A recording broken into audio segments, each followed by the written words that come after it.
নবীজি যাওয়ার আগে মদিনা ছিল ইয়াথরিব। সেখানে হুজুর যখন গমন করলেন, মদিনায় যাওয়ার পর হুজুরের গুরুত্বপূর্ণ কিছু কাজ হুজুর হাতে নিলেন। মদিনা আল মুনাওয়ারায় পদার্পণ করলেন এবং সেখানে তিনি সর্বপ্রথম যে কাজ হাতে নিলেন সেটি হচ্ছে মসজিদ নির্মাণ করা, মসজিদে নববী নির্মাণ করা। হুজুরকে বহনকারিনী উটনি যেই মাকামে স্থির হয়েছে, দাঁড়িয়ে পড়েছে, আল্লাহ পাকের ইশারায় সেখানে পৃথিবীর তৃতীয় মর্যাদা সম্পন্ন মসজিদে নববী আল্লাহ পাকের ইশারায় হুজুর সাল্লাল্লাহু আলাইহি ওয়াসাল্লাম নির্মাণ করেছেন। জায়গাটি খুব ব্যাপক ছিল না। মদিনার দুজন বালকের ছিল, দুজন বালক, এতিম বালকের জমিটুকু ছিল এবং রাসূল সাল্লাল্লাহু আলাইহি ওয়াসাল্লামকে ওই বালক দুটি জমি দিবেন বলে ঘোষণাও দিয়েছেন, স্বেচ্ছায় দান করবেন। হুজুর সাল্লাল্লাহু আলাইহি ওয়াসাল্লাম স্বেচ্ছায় গ্রহণ করলেন না, বরং কিছু দিনারের মাধ্যমে মসজিদে নববীর ওই জায়গাটুকু ক্রয় করলেন। সাইয়েদনা আবু বকর সিদ্দিক রাদিয়াল্লাহু তাআলা আনহু মসজিদে নববীর ওই জায়গাটুকু খরিদ করতে যত দিনার প্রয়োজন নিজেই ডোনেশন করলেন। আবু বকর রাদিয়াল্লাহু তাআলা আনহু সাহাবীদের মধ্যে গরিব মানুষ, কিন্তু তারপরও তিনি ব্যবস্থা করলেন মসজিদে নববী কেনার জন্য, হুজুরকে দিনার দিলেন। সুবহানাল্লাহ। ইসলামের এবং মুসলমানদের প্রথম কাজ হচ্ছে মসজিদ নির্মাণ করা। কোনো জনবহুল এলাকায় যখন মানুষের বসবাস হবে, গৃহ নির্মাণ হবে, কোনো আবাসন তৈরি হবে, সেখানে যদি মুসলমান থাকে, সেই মুসলমানদের সকলের প্রচেষ্টা থাকবে কি নির্মাণ করা? মসজিদ নির্মাণ করা। জামাতবদ্ধভাবে যেন নামাজ পড়তে পারে, জামাতের সাথে যেন নামাজ আদায় করতে পারে। রাসূল পাক সাল্লাল্লাহু আলাইহি ওয়াসাল্লাম মদিনা মুনাওয়ারায় যাওয়ার পর তার প্রধান কাজগুলির ভিতরে ছিল মসজিদ নির্মাণ করা, সংবিধান রচনা করা, যেটাকে আমরা মদিনার সনদ বলি। মদিনার সমস্ত গোত্রের নেতাদেরকে ডেকে এনে এক জায়গায় বসে রাসূলুল্লাহ মিটিং করলেন, কিভাবে শান্তির সমাজ এই মদিনায় গড়া যায়। সকল ধর্ম তার নিজ গতিতে স্বেচ্ছায় পালন করবে, কেউ বাধা দিবে না, বরং আমরা ঐক্যবদ্ধভাবে মদিনাকে সুন্দর করে সাজাবো। এই যে শান্তি চুক্তি, মদিনার সনদ হলো পৃথিবীর ইতিহাসে সংবিধান এই প্রথম শুরু হলো বিশ্বনবী সাল্লাল্লাহু আলাইহি সাল্লামের হাত ধরে। সুবহানাল্লাহ। সম্মানিত ভাইরা, মদিনা মুনাওয়ারায় নবীজি সাল্লাল্লাহু আলাইহি সাল্লাম যাওয়ার পর সেখানে তার প্রথম দায়িত্বই হলো মসজিদ নির্মাণ করা, আর মসজিদ নির্মাণ হলো মসজিদে নববী সাল্লাল্লাহু আলাইহি ওয়াসাল্লাম। আপনারা একটু বলুন, মসজিদ নির্মাণ এর থেকে শ্রেষ্ঠ কাজ আকাশের নিচে জমিনের উপর আর আছে কি?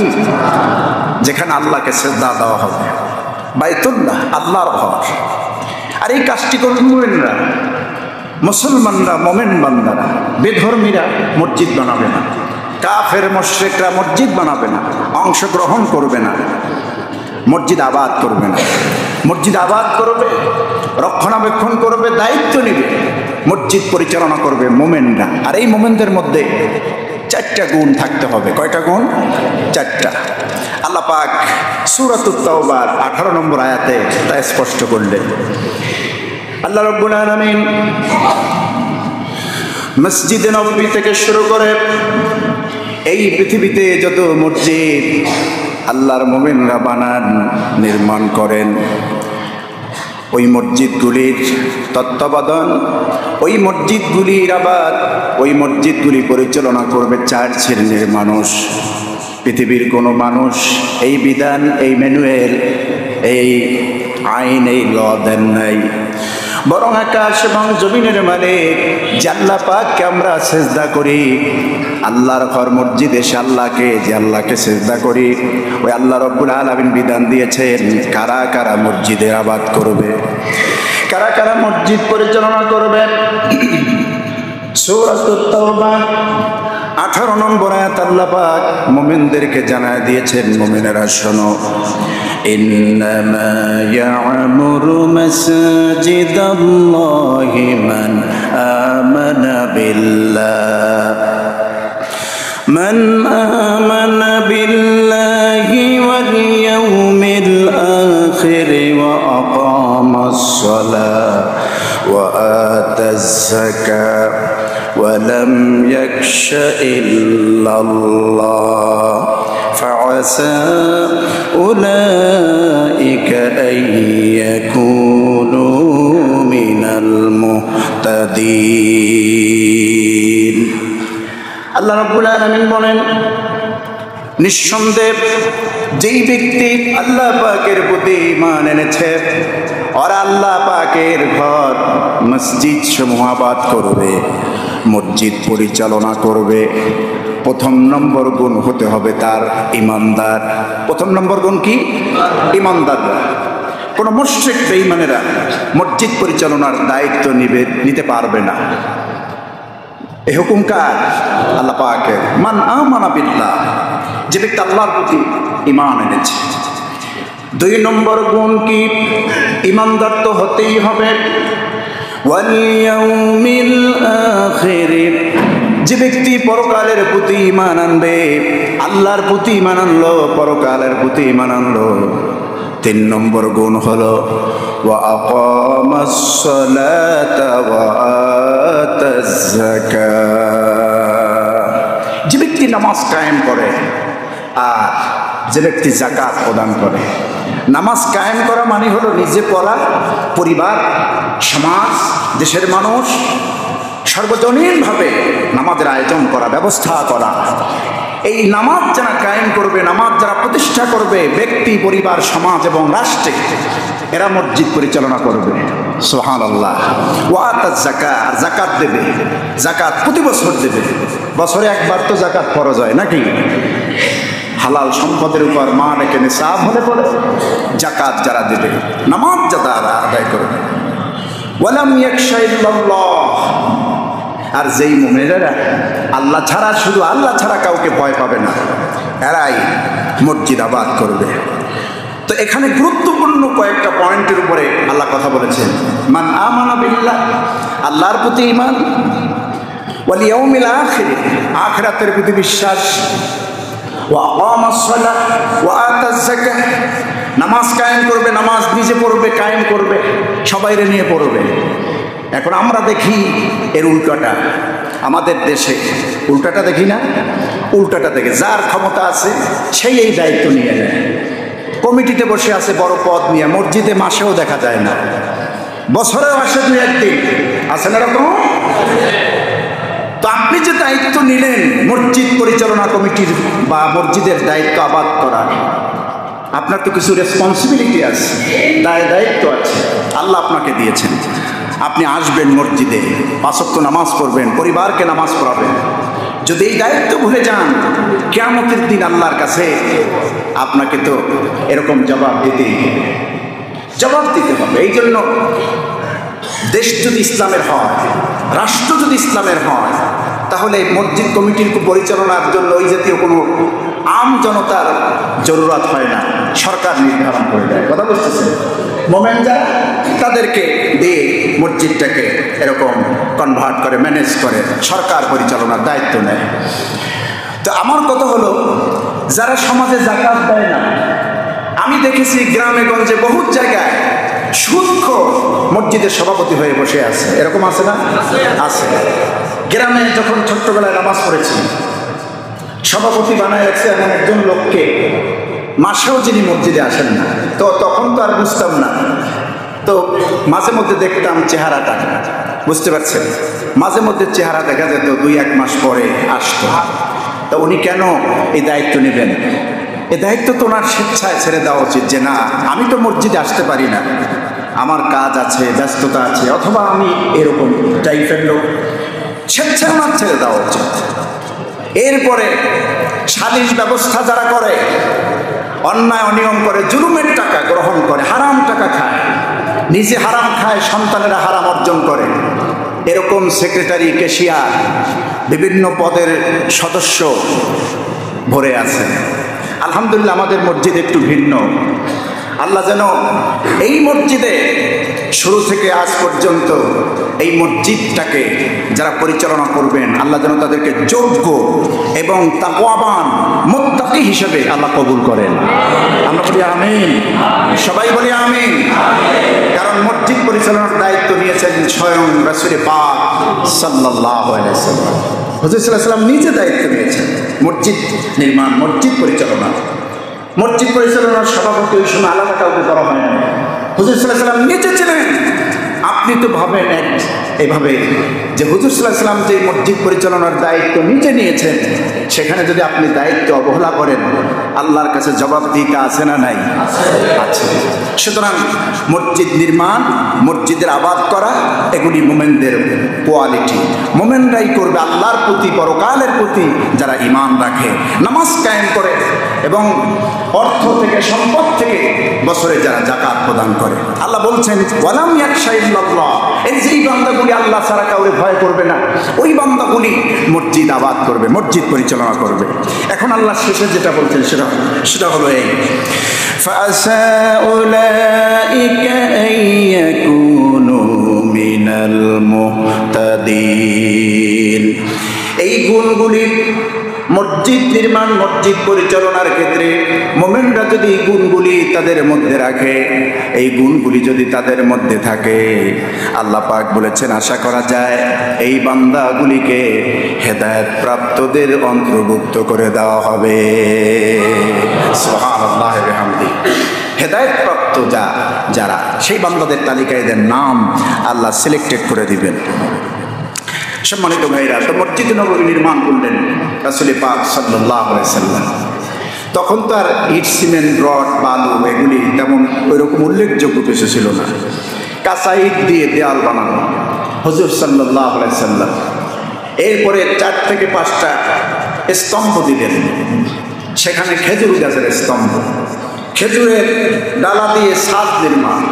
হুজুর সাল্লাল্লাহু আলাইহি ওয়াসাল্লাম যেই মেম্বারের উপরে খুতবা দিতেন সেটাও খেজুর গাছ, এবং যেই খেজুর গাছের উপরে হুজুর সাল্লাল্লাহু আলাইহি ওয়াসাল্লাম মেম্বারে খুতবা দিতেন সেটা জান্নাতি খেজুর গাছ, এবং জান্নাতে রাসূল সাল্লাল্লাহু আলাইহি ওয়াসাল্লামের সঙ্গে থাকবেন।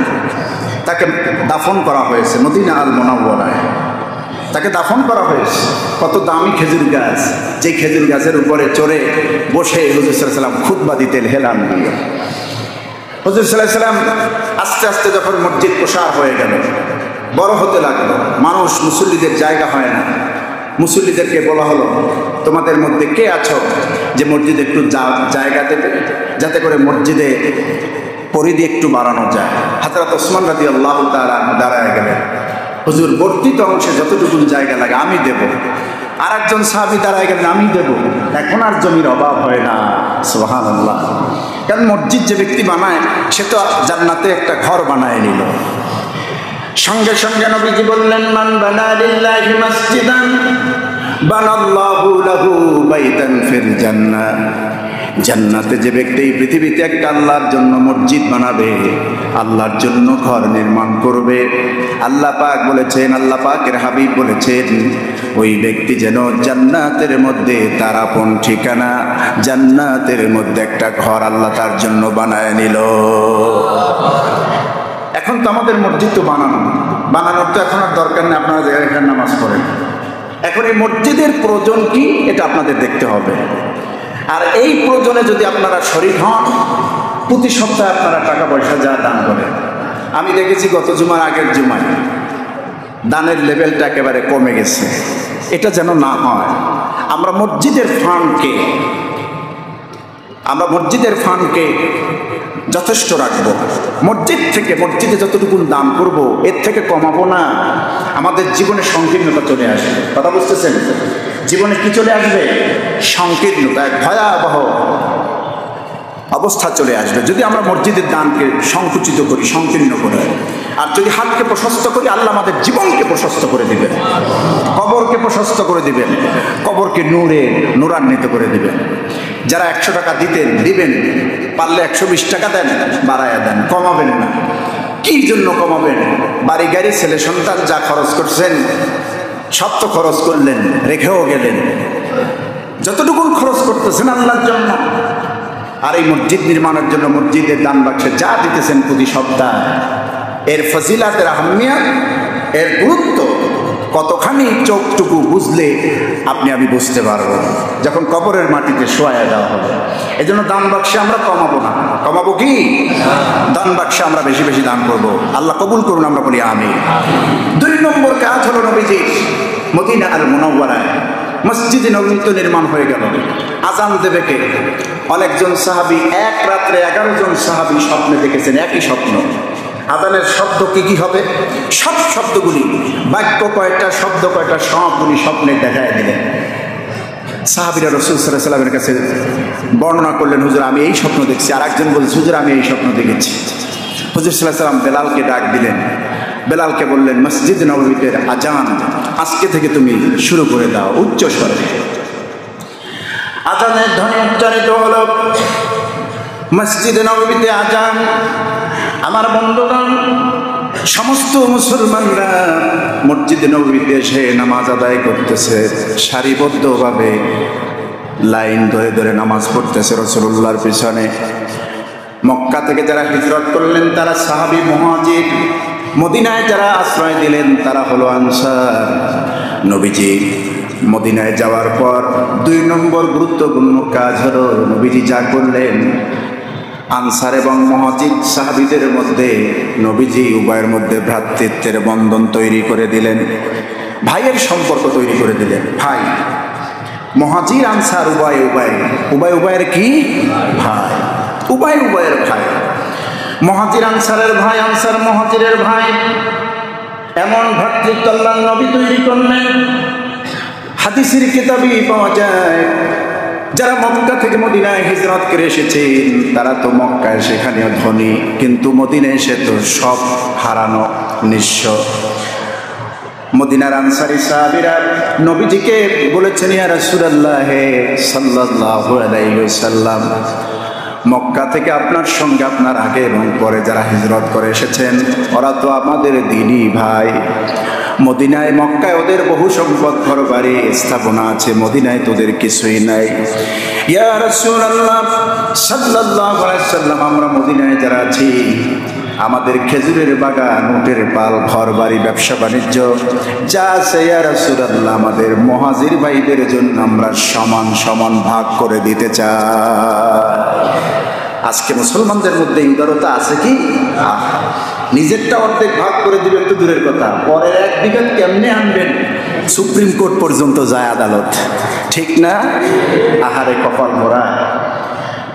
1 হাত 1 বিঘা জমি যদি কার অন্যায়ভাবে দখল করে, দলিল করে, এরকম করে দখল করে, কিয়ামতের দিন সার্থক জমিনকে আল্লাহ আপনার কাঁধে ঝুলাইয়া দিবেন, কাঁধে উঠাইয়া দিবেন। কিভাবে? পার পাবেন আপনি, পার পাবেন না। জমির নেশা, সমস্ত জমিনের অর্ধেকটা দিয়ে দিবেন সাহাবায়ে কেরাম, আনসার সাহাবীরা মুহাজিরদেরকে। মুহাজির সাহাবীরা এই কথা শুনলেন। মক্কা থেকে আসা মুহাজির সাহাবীরা নবীজির সমীপে এসে বলছেন, ইয়া রাসূলুল্লাহ, হে আল্লাহর রাসূল, এই অবদান, এই অনুদান আমরা গ্রহণ করব না। কারণ এই মক্কা থেকে মদিনা আসার পর আমাদের পা রাখার মতো জায়গা ছিল না, সেখানে আমার আনসারী সাহাবী ভাইরা আমাকে জায়গা দিয়েছে, আমাদের থাকার জায়গা, বসবাসের জায়গা দিয়েছে, আমরা আর কিছুই চাই না। নবীজি বললেন, ঠিক আছে, ও আমার আনসারী সাহাবীরা, তোমাদের সম্পদের অর্ধেকটা দিতে হবে না, তোমাদের সম্পদের কিছু একটা অংশ তাদেরকে দিয়ে দাও, বর্গা দাও, চাষ করে খেতে পারে। বর্গা বুঝেন তো? বরিশালের ভাষা। বর্গা দাও মানে চাষ করে যে ফসল উৎপাদিত হবে তার অর্ধেকটা মুহাজির সাহাবীরা দিবে, আর অর্ধেকটা তোমাদেরকে দিবে। দেখেন, এত বড় অফার পাওয়ার পরও অর্ধেক জমি তো নেওয়া দূরের কথা, বরং সেখান থেকে জমি নিলেন বর্গা। বর্গা চাষ করবেন, যে সম্পদ আসবে, উৎপাদিত ফসলের অর্ধেকটা সাহাবী আনসারীদেরকে দেওয়া হবে, আর তারা নেবেন অর্ধেক। এই ভ্রাতৃত্বের বন্ধন আল্লাহ পাক তৈরি করলেন। আর এই ভ্রাতৃত্বের বন্ধন যেই মুসলিম সমাজে থাকবে না, সেখানে দ্বন্দ্ব, কলহ, খুন, রাহাজানি চিরকালেও কিয়ামত পর্যন্ত বন্ধ হবে না। যদি ভ্রাতৃত্বের বন্ধন না থাকে, একজন আর একজনের পিছে লেগেই থাকে, অথচ আমি নামাজি, আমি মুসল্লি, আমি মুজাক্কি, আমি আল হজ, আমি যাকাত দেই, আমি হজ করে আসছি, বিমানও ভুলে যাচ্ছি, আমি পিছনে লাগি কেন, আমার মোমেন ভাইয়ের পিছনে লাগি কেন? আরে সমানে লাগে, মিথ্যা সাক্ষী দেয়, মোমেন ভাইয়ের যত ক্ষতি করার দরকার সব করে। অথচ উচিত ছিল আপনার মোমেন ভাইয়ের পিছনে আপনার সুনাম করা, সামনে ভুল পেলে সামনে এসে ধরাইয়া দেওয়া। এই ভুল আপনার, দয়া করে আপনি সংশোধন হন। আর আমার মধ্যে যদি ভুল পান আপনি আমাকে বলে দিবেন, কারণ মোমেন ভাইয়ের ভুল মোমেনেরা ধরবে, সংশোধনও করবে নিজেরা। এই নির্দেশনা কার? কোরআনে কারীম আল্লাহ রাব্বুল আলামিন সূরাতুল হুজুরাতের 10 নম্বর আয়াতে আল্লাহ পাক মোমেনদের ব্যাপারে কি সুন্দর করে বলে দিয়েছেন। আল্লাহ পাক বলেন, ইন্নামাল মুমিনুনা ইখওয়া فأصلحوا بين أخويكم واتقوا الله لعلكم ترحمون। আল্লাহ পাক কি সুন্দর করে বলছেন, ইন্নামাল মুমিনুনা ইখওয়া, মুমিনরা হচ্ছে ভাই ভাই, মুমিনরা পরস্পর কি ভাই ভাই, আমরা সবাই ভাই ভাই। আমাদের সমাজে আমরা যেমন মায়ের পেটের ভাই, এর থেকে কম না, কোনো অংশে কম না। নবীজি আনসার এবং মুহাজিরদের মধ্যে ভাইয়ের সম্পর্ক তৈরি করে দিলেন। এই ভাইয়ের সম্পর্ক মায়ের পেটে জন্ম নেওয়া ভাইয়ের থেকে কম নয়। ইমানের ভাই, ইমানদার ভাই একজন, ইমান আর একজন ইমানদারের ভাইয়ের সম্পর্ক আল্লাহর জন্য কম নয়, বরং আল্লাহ পাক বলছেন ভাইয়ের সম্পর্ক ভাইটা হবে মুমিনদের মধ্যে। ফাআসলিহু বাইনা আখাইকুম ওয়াত্তাকুল্লাহ। তোমাদের মধ্যে যদি কোনো বুঝপাড়া থাকে, কোনো ঝামেলা জটে যায়, তাহলে তোমরা নিজেরাই এটা নিরসন করো, দূর করো, এটা মিটিয়ে দাও, এটা তোমরা ফয়সালা নিজেরাই করো। ওয়াত্তাকুল্লাহ, আল্লাহরে ভয় করো, লাআল্লাকুম তুরহামুন, আশা করা যায় তোমরা সফল হবে। আর আমাদের বিভেদ হলে, আমাদের মধ্যে ঝগড়া বাঁধলে বেদর্মীর হাতে ছেড়ে দেয়, ঠিক না? দেশের মধ্যে কোন্দল হলে ছেড়ে দেয় ভারতের কাছে, আর যদি না পারি দেই ছেড়ে কোথায়? পশ্চিমা আমেরিকার কাছে। মনে রাখুন মুসলমানেরা, বাংলাদেশ নয়, ভারত উপমহাদেশের কোনো দেশে, মুসলিম স্টেটে, মুসলিম কান্ট্রিতে ভারত এবং আমেরিকা আমাদের জন্য বন্ধু নয়। তারা কোনোদিন আমাদের শুভ, আমাদের চাইবে না, আমাদের কল্যাণ চাইবে না, আমাদের মঙ্গল চাইবে না। এই যে আমেরিকার এখন কিছু লোকে, আমেরিকার খুব সাপোর্ট, আমেরিকা এখন সামনে ফোকাস আছে আমেরিকা। অনেকে বলতেছে আমেরিকাই তো বাংলাদেশের ভাগ্য পরিবর্তন করে, নাউজুবিল্লাহ, সরকার পরিবর্তন করে, সরকার আনুগোনারা। কিন্তু খাঁটি মুসলমান হয়ে আমেরিকার তাবেদার করার মতো আমি ইমান তৈরি করি নাই। ভারতের তাবেদারি করার জন্য আমার ইমান নয়, আমার ইমান হচ্ছে আল্লাহ এবং রসুলের ইত্তেবা করার জন্য, আল্লাহ এবং রসুলের হুকুম মানার জন্য। সেটা যিনি মানবেন তিনি আমার ভাই। যারা পশ্চিমাদের তাবেদারি করবে, যারা ভারতের তাবেদারি করবে, সামান্য দুনিয়ার মোহে পড়ে যারা করবে, আমরা তাদেরকে সংশোধনের বার্তা পৌঁছাবো, তাদেরকে আহ্বান করবো এই পথ থেকে সরে আসুন, ইসলামকে ভালো করে ধরুন, কোরআনকে ভালো করে বুঝুন। ইসলামিক হুকুমত এই দেশে যদি কায়েম করতে হয়, একমাত্র আল্লাহর ভয় এবং তাকওয়া ছাড়া এটা সম্ভব নয়। কাফের বেঈমানদের সাথে কোনো লিয়াজি হতে পারে না, পারে? তাদের সম্পর্কটা আমাদের সম্পর্কটা সম্পূর্ণ আলাদা। তাদের বিরুদ্ধে আল্লাহ পাক জিহাদ ঘোষণা করেছেন। মদিনায় যাওয়ার পর রাসূলুল্লাহকে বলেছেন, হাবিব, কাফের মুশরিকদের বিরুদ্ধে আপনি লড়ুন, জিহাদ। কারণ মদিনায় যাওয়ার পর হুজুরকে কাফের মুশরিকরা শান্তিতে থাকতে দেয় নাই, দিয়েছে কি? দেয় না। মদিনায় যাওয়ার পরে নবীজি সাল্লাল্লাহু আলাইহি ওয়াসাল্লাম কি কাফির বেঈমান শান্তিতে থাকতে দেয় নাই। কাফের আবু জাহাল, আবুল হাব, উতবা, শাইবা, মক্কার কাফের নেতারা, তাদের কাছে খবর পৌঁছেছে মদিনায় মুহাম্মদ সাল্লাল্লাহু আলাইহি ওয়াসাল্লাম কোরআনের রাষ্ট্র কায়েম করেছে, কোরআনের আইন জারি করেছে। মানুষগুলি দলে দলে একের পর এক দলে দলে ইসলামে ধাবিত হচ্ছে, কোরআনের সুশীতল ছায়া তলে আশ্রয় নিচ্ছে ইসলামের। এই খবর পাওয়ার পর আবু জেহেলের তো মাথায় কাজ করে না, বাহিনী সাজিয়ে অস্ত্র শস্ত্র নিয়ে সর্বপ্রথম মদিনায় যখন আসলেন নবীজির সাথে গায়ে করে যুদ্ধ করতে। সেই যুদ্ধের নাম কি? বদর, দ্বিতীয় হিজরি সালে।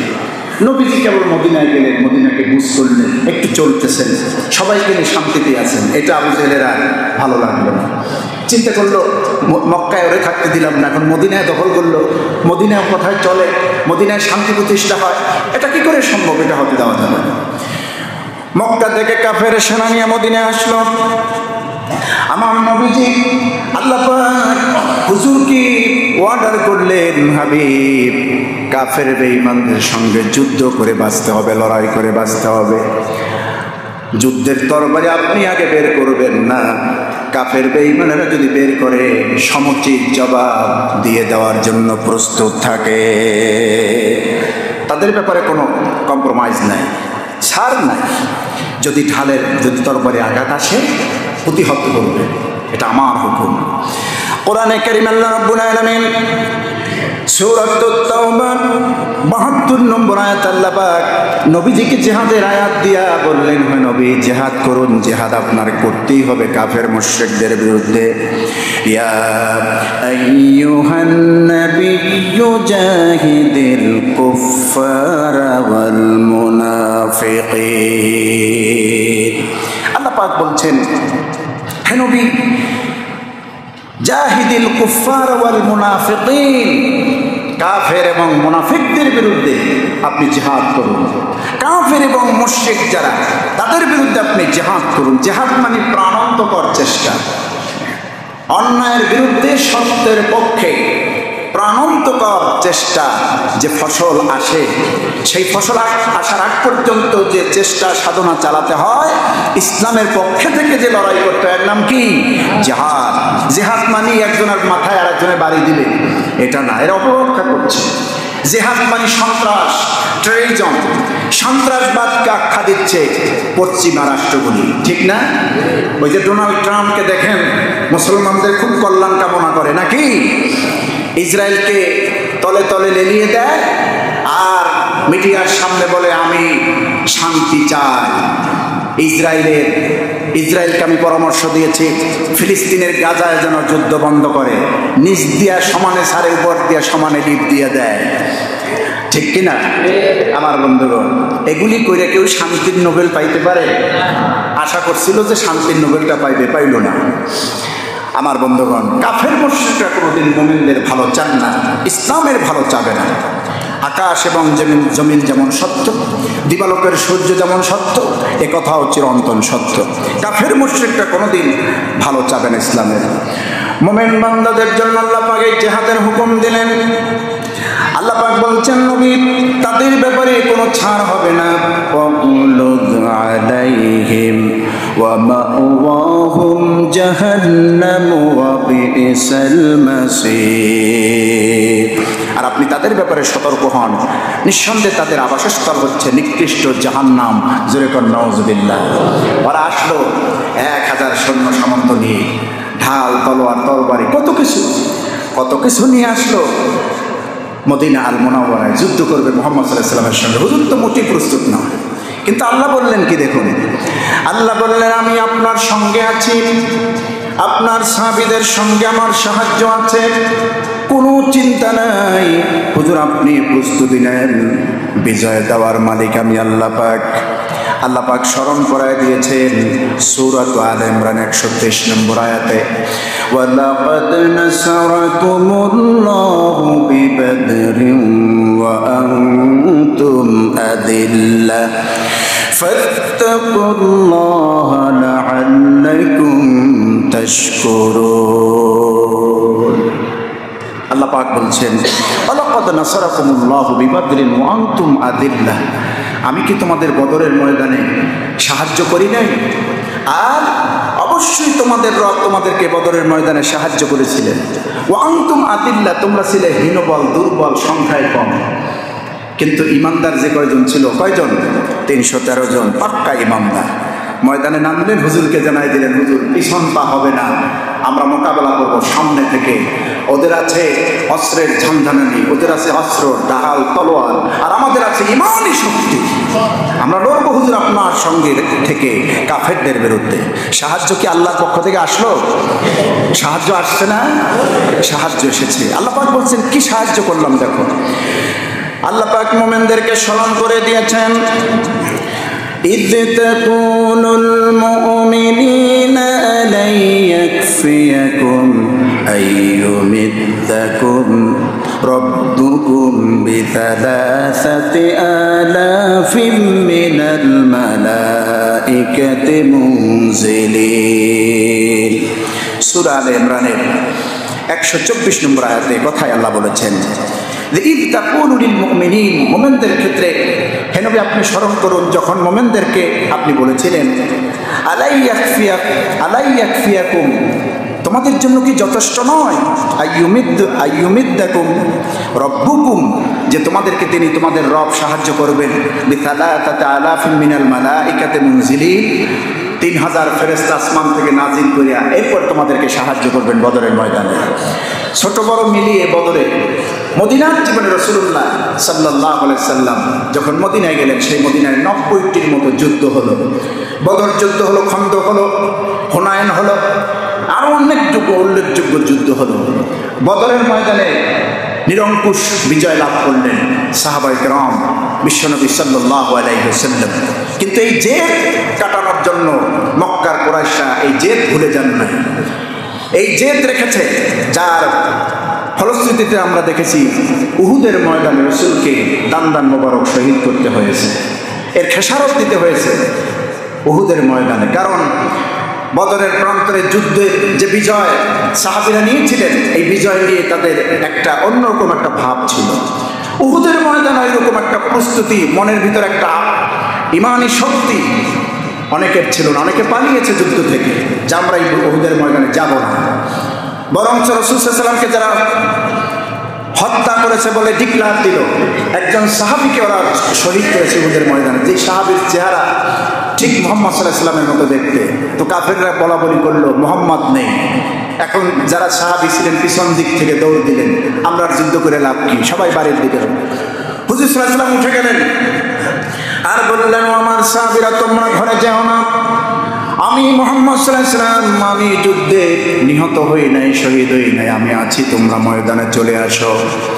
হযরত ওমর যখন দেখলেন শুনলেন মুহাম্মদ সাল্লাল্লাহু আলাইহি ওয়াসাল্লাম দুনিয়ায় নাই, আমার বন্ধুগণ হযরত ওমরের হাতের থেকে তরবারিটা ছেড়ে দিলেন, তরবারিটা ফেলে দিলেন নবীজির সাহাবী ওমর।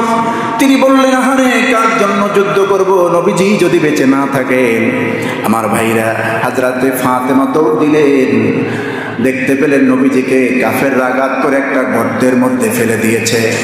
হুজুর তো মাথায় আপনার হেলমেট ছিল, কাফেরদের তীর এসে বল্লভ এসে কপালের ভিতরে এমনভাবে আঘাত করেছে, ওই হেলমেট ভেদ করে রাসূলুল্লাহর কপাল মুবারকে লোহার পেরেক ঢুকাইয়া দিয়েছে। হুজুর বেহুশ হয়ে পড়লেন। হযরতে ফাতেমা দৌড় দিলেন চিৎকার মেরে, আমার আব্বা তো মনে হয় শেষ হয়ে গেছে, আমার আব্বাকে ওরা মেরে ফেলেছে। আমার বন্ধুগণ মদিনার মহিলারা ঘরের থেকে দৌড়ে এসেছে, যখন শুনেছে মুহাম্মদ সাল্লাল্লাহু আলাইহি ওয়াসাল্লাম আর বেঁচে নাই। লোকেরা পথিমধ্যে দেখা হয়, জিজ্ঞেস করে মহিলারা তোমরা কই যাও, কয় তোমরা আমরা তো মদিনার উহুদের ময়দানে যাই। লোকেরা বলতেছে যাই লাভ নাই, তোমার আপনজন যারা গিয়েছিল শহীদ হয়েছে, কেউ বাবা কেউ ভাই যারা গিয়েছে শহীদ হয়েছে। আমার ওই নবীদের ওই মহিলা সাহাবী বলতেছেন, আমি কারো কথা শুনতে চাই না, বলো বিশ্ব নবী কেমন আছে। এই যুদ্ধ করেছে কাফেরদের বিরুদ্ধে রাসূল পাক সাল্লাল্লাহু আলাইহি ওয়াসাল্লাম, দাম মোবারক শহীদ হয়েছে। হুজুর সাল্লাল্লাহু আলাইহি ওয়াসাল্লামের আপন চাচা আমির হামজা, যার কলিজা চিবিয়ে খেয়েছে কাফেররা যেই যুদ্ধে, আজও সেখানে চাঁদ টানিয়ে দেওয়া আছে উহুদের ময়দানের পাশে। হযরত আমির হামজা সাহাবী রাদিয়াল্লাহু তাআলা আনহু, হুজুর সাল্লাল্লাহু আলাইহি ওয়াসাল্লাম হুদায়বিয়ার সন্ধিতে গেলেন, সেখান থেকে তিনি মক্কায় যাবেন উমরা করতে, কাফেররা বাধা দিল। মদিনায় হিজরতের 6 বছর পর মক্কায় যাবেন উমরা করতে, বাধা দিলেন। ওসমান রাদিয়াল্লাহু তাআলা আনহুকে খবর পাঠালেন যে ওসমান তুমি গিয়ে বলো আমরা যুদ্ধ করতে আসিনি, উমরা করতে আসি। সন্ধি চুক্তি হলো। সেখানে তাহতা শাজারা, একটা গাছের নিচে বায়াতের দন।